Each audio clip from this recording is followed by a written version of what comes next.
सबसे ईमानदार अलायंस है राष्ट्रीय लोक जनशक्ति पार्टी अभी तक, उसके साथ भारी इनजस्टिस हुआ है, न्याय नहीं हुआ है। इसलिए कार्यकर्ताओं में भारी आक्रोश था, पार्टी के सभी नेताओं में भारी आक्रोश था, पार्टी के सांसद हमारे सभी आहत थे, हमारे नेता पशुपति कुमार पारस जी भी आहत थे। ऐसे में एनडीए में तो हम हैं, लेकिन ऐसे में केंद्रीय मंत्रिमंडल में बने रहने का कोई औचित्य नहीं बनता था। नमस्कार, दर्श न्यूज़ देख रहे हैं आप और मैं हूं आपके साथ दक्षा प्रिया। पशुपति पारस केंद्रीय मंत्री पद से इस्तीफा देने के बाद पटना पहुंचे और लगातार चर्चा तेज हो रही है कि आखिर किस गठबंधन का हिस्सा रहने वाले। एनडीए में तो ऑलरेडी वो हैं, लेकिन अब महागठबंधन में शामिल होने की भी चर्चा काफ़ी तेज हो गई है, क्योंकि एनडीए में एक भी सीट न मिलने से काफ़ी ज़्यादा नाराज़ नजर आए हैं पशुपति पारस। और ऐसे में बात करने के लिए हमारे साथ राष्ट्रीय लोक जनशक्ति पार्टी के मुख्य प्रवक्ता श्रवण अग्रवाल मौजूद हैं। इनसे बात करते हैं। सर, जिस तरीके से बातें सामने आई पिछले दिनों, अगर एनडीए की बात करें तो एनडीए ने आप लोगों को साफ तौर से निराश किया और इसके बाद अब उन्होंने इस्तीफा भी दिया। नहीं, एनडीए में हमारे साथ जस्टिस नहीं हुआ। एनडीए में एक तरफा फैसला लिया गया। एनडीए में हमारे साथ जो सबसे ईमानदार एनडीए का अलायंस था राष्ट्रीय लोक जनशक्ति पार्टी, या यूं कहिए कि सबसे ईमानदार अलायंस है राष्ट्रीय लोक जनशक्ति पार्टी अभी तक, उसके साथ भारी इनजस्टिस हुआ है, न्याय नहीं हुआ है। इसलिए कार्यकर्ताओं में भारी आक्रोश था, पार्टी के सभी नेताओं में भारी आक्रोश था, पार्टी के सांसद हमारे सभी आहत थे, हमारे नेता पशुपति कुमार पारस जी भी आहत थे। ऐसे में एनडीए में तो हम हैं, लेकिन ऐसे में केंद्रीय मंत्रिमंडल में बने रहने का कोई औचित्य नहीं बनता था। तो हमारे नेता ने आज दिल्ली में प्रेस कॉन्फ्रेंस कर यह घोषणा कर दिया कि केंद्रीय मंत्री परिषद से हम इस्तीफा देते हैं। उन्होंने अपना इस्तीफा आदरणीय प्रधानमंत्री जी को भेज दिया है और हम लोग पटना चले आए हैं।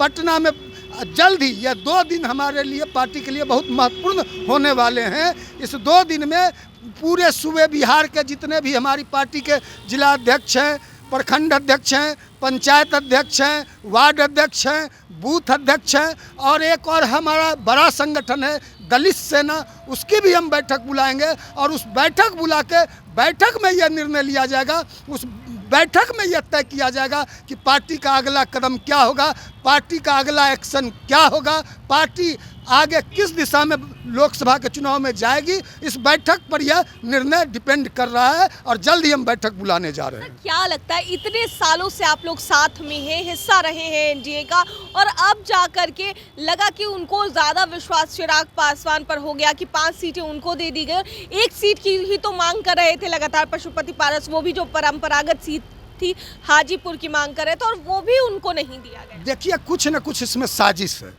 कुछ न कुछ इसमें षड्यंत्र है, क्योंकि भारतीय जनता पार्टी के शीर्ष नेतृत्व और आदरणीय यशस्वी प्रधानमंत्री नरेंद्र मोदी जी, गृह मंत्री अमित शाह जी और पार्टी के सर्वे सर्वा संगठन के सर्वे सर्वा जेपी नड्डा जी ने लगातार हम लोगों को विश्वास दिलाया था और कहा था कि पारस बाबू, आप और आपकी पार्टी पूरी मजबूती से पूरे देश में, चाहे कोई भी चुनाव हो, चाहे कोई भी एनडीए का कार्यक्रम हो, चाहे कोई भी एनडीए का कोई भी निर्णय हो, आप पूरी मजबूती से, ईमानदारी से 2014 तक से आज तक हैं। और उन्होंने पूरा विश्वास दिलाया था कि आपकी अनदेखी कतई नहीं, किसी के दूसरे के कीमत पर आपकी अनदेखी नहीं की जाएगी, आपको बड़ा सम्मान लोकसभा के चुनाव में दिया जाएगा। और यह भी विश्वास दिलाया गया था एनडीए के शीर्ष नेतृत्व की ओर से कि आपके सभी सांसद चुनाव लड़ेंगे।